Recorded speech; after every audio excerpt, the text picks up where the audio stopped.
one another, because love comes from God.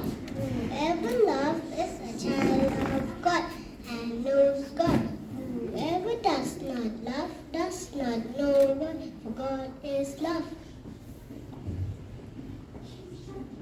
Psalm 121, verses 1 and 2. I look to the mountain, where will my help come from? My help will come from the Lord who made heaven and earth.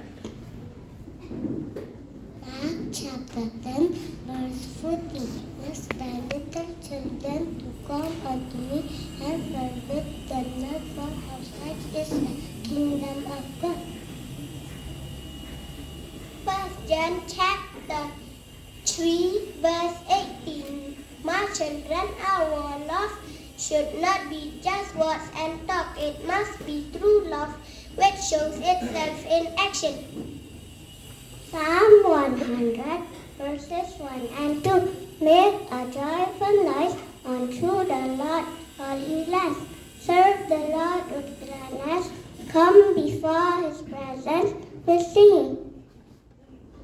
Ephesians chapter 6, verses 1 and 2. Children, obey your parents in the Lord, for this is right.